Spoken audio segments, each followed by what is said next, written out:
ప్రభుత్వాలు ఇప్పుడు దానికి తగ్గట్లు ఆ దేవాదాయ శాఖ ఏదైతుందో దేవాదాయ ధర్మాదాయ శాఖ ఆ శాఖ ఆధ్వర్యంలోనూ జిల్లా కలెక్టర్ ఆధ్వర్యంలోనూ ప్రభుత్వ ఆధ్వర్యంలోనూ తగిన ఏర్పాట్లని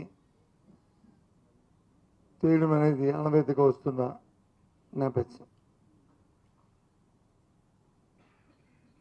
ప్రతి సంవత్సరానికి కూడా భక్తుల తాలూకా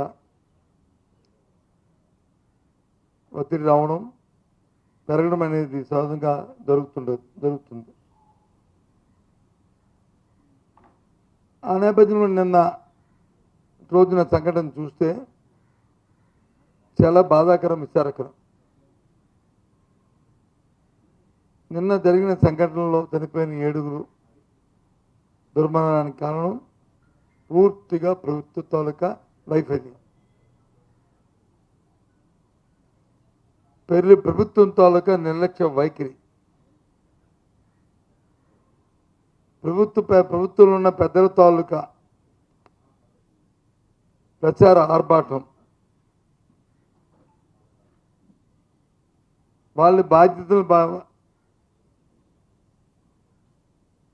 పక్కన పెట్టి ప్రచారం కోసం నిర్లక్ష్యంగా ఎంతసేపు కూడా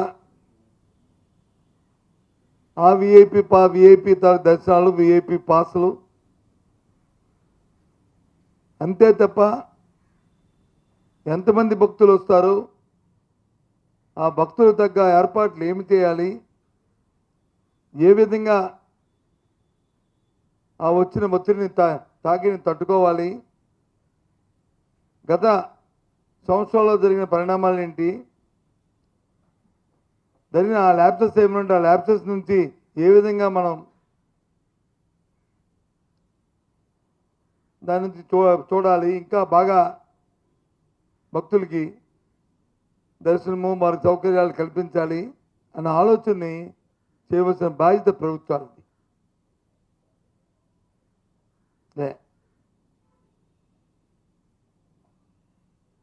నిన్నటి రోజున ఈ జరిగిన సంఘటన పట్ల తెలిసిన వెంటనే 7 భక్తులు దుర్మరణం చెందడం, ఒకరికి వచ్చి ఇంజూర్డ్ అవ్వడం విషయం తెలిసిన వెంటనే మా నాయకుడు జగన్మోహన్ రెడ్డి గారు ఉట్టిన అక్కడి నుంచి బయలుదేరి వచ్చి ఆ కుటుంబాన్ని పరామర్శించి వాళ్ళని ఓదార్చి, ఎందుకని యంగ్ కపుల్ నేను చూసాం, వాళ్ళు చూస్తే ఉదయం దవించిపోయింది. 29 సంవత్సరాలు ఉన్న అమ్మాయి, 32 సంవత్సరాలు ఉన్న అబ్బాయి, ఆ కుటుంబానికి ఆధారమైన వాళ్ళు. అదే కుటుంబంలో ఇంకో 2 వాళ్ళని కుటుంబాన్ని వాదార్చి వెళ్ళిన నేపథ్యం.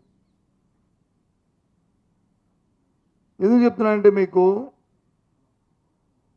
చూసాను నిన్నగాక ఒక వారం 10 రోజుల కింద, బహుశా 10 రోజులు అవుతుంది అనుకుంటా,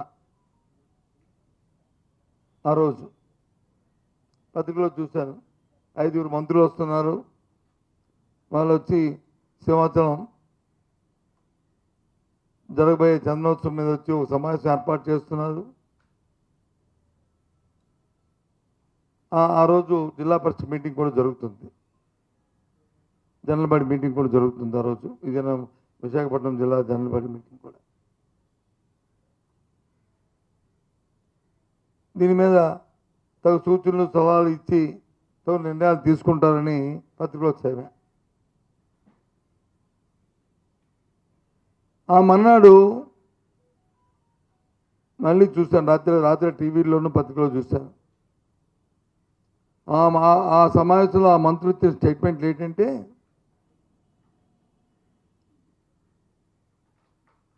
సింహాచలం చందనోత్సవం చరిత్రలో ఎప్పుడూ జరగని విధంగా ఈ ప్రభుత్వం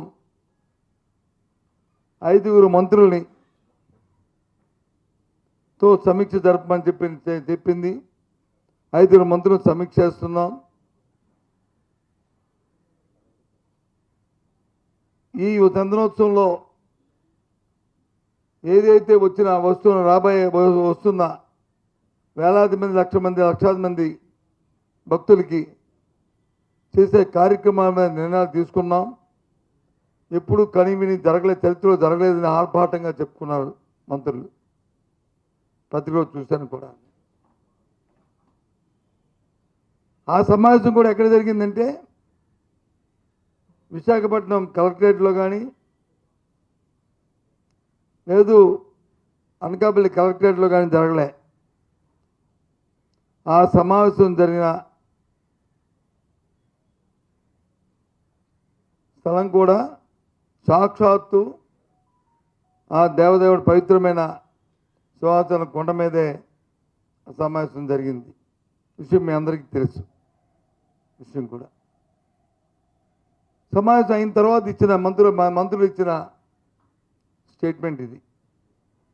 దాని పర్యవసానం కని విని జరగని విధంగా సమావేశం జరిపిన తర్వాత వచ్చిన రిజల్టు, దాని ఫలితం, వారి నిర్లక్ష్యం, వారు తీసుకున్న నిర్ణయాలు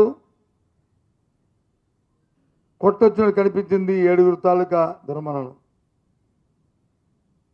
7 వ్యక్తులు చనిపోవడానికి దుర్మరణం. అందుకే నేను అన్నాను ఇది ప్రభుత్వ హత్యలు అని చెప్పని. ఇందాక నేను సింహాచలాన్ని వెళ్ళి ప్రత్యక్షంగా చూసి అక్కడ ప్రాంతాన్ని పరిశీలించిన తర్వాత నాకు అనిపించింది.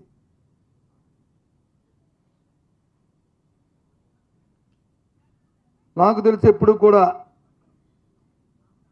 ఈ ప్రాంతంలో పుట్టాను, పెరిగాను. ఎప్పుడు ఇటువంటి దుస్సంఘటన, ఇలాంటి సంఘటన మన ప్రాంతంలో జరగలే. ఏదో ఒత్తిడి తాగిడి కాకపోతే క్యూ లైన్లో కొద్దిగా తొప్పులాటలు జరిగినాయి తప్ప ఇంతమంది చనిపోవడం అనేది, ఆ చనిపోవడానికి కారణం ప్రభుత్వం తాలూకా అలసత్వం, నిర్లక్ష్యం, వారి తాలూకా అహంకారపూరితమైన వారి నిర్ణయాలు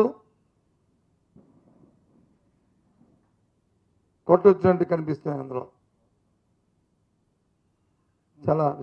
చాలా విచారకరమైన అంశం. పూర్తిగా కూడా బాధ్యత వహించాలి ఆ మంత్రులందరూ కూడా. ముఖ్యమంత్రి గారు అంటారు జరిగిన వెంటనే ట్విట్టర్లో పెద్ద భారీ ఎత్తున వచ్చి వర్షం కురిసింది, అందుకే గోడ కూలిపోయింది, అతని పేరు అని చెప్పి ఎంతో లైట్గా ఆయన మాట్లాడుతున్నారు. ఇక్కడ నా ముందున్న విలేకరుల సోదరులందరూ కూడా, మీ పత్రికా సోదరులు అందరూ కూడా ఈ ప్రాంతం వాళ్ళే. చెప్పండి, మన రాత్రి భారీ వర్షం పడిందా? వాస్తవం చెప్పండి. తీమండి లెక్కలు, వాతావరణ శాఖ లెక్కలు ఉంటాయి, కలెక్టరేట్లో లెక్కలు ఉంటాయి. ఎన్ని మిల్లీమీటర్లు, ఎన్ని సెంటీమీటర్లు వర్షం పడిందో చెప్పనండి. పెద్ద గాళ్ళు వచ్చాయి. ఎస్, కిందకంటే పైన కొండ మీద, ఇంకా కొండ పైన కాబట్టి గాళ్ళు వచ్చాయి, తొలగ వర్షం పడింది, అది వాస్తవం. అందులో ఏ విధమైన సందేహం లేదు. కానీ భయంకరమైన వర్షం పడినట్టుగా ముఖ్యమంత్రి గారు మాట్లాడతారు, ఉప ముఖ్యమంత్రి గారు దాన్ని ఎండార్స్ చేస్తారు. ఏంటిది? మీకు కొద్దిగానే సరే బాధ అనిపించలేదా? ప్రభుత్వానికి ఏంటి కారణం, ఇది జరిగింది అని చెప్పి ఈ తలవంపని చెప్పి తలదించుకోవాల్సి సిగ్గుపడాల్సిన అవసరం కాదా ఇది మీకు? మొన్న వచ్చి తిరుపతిలో వచ్చి వైకుంఠ ఏకాదశికి సంబంధించిన టోకెన్ల దాంట్లో అక్కడ ఒక 8 మంది చనిపోతే, నిన్న ఇక్కడ వచ్చి ఒక 7 చనిపోతే సేమ్ కుట్టినట్టుగా లేదే మీకు? ఒక అధికారుల కమిటీని అంటే 3 కమిటీలు ఎంత వేస్తారంట. ఎందుకు జ్యుడిషియల్ ఎంక్వైరీ వేయలేదు? ఎందుకే లేదు జ్యుడిషియల్ ఎంక్వైరీ దీని మీద? జ్యుడిషియల్ ఎంక్వైరీ వేస్తే వాస్తవాలు ఇంకా బయట వాస్తవాలు వచ్చాయి.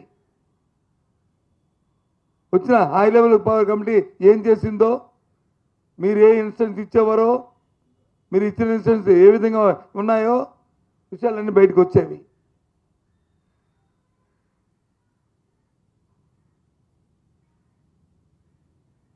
ప్రభుత్వంలో పనిచేస్తున్న అధికారులతో నేస్తే ఏమో వేగం ఏముంటుంది?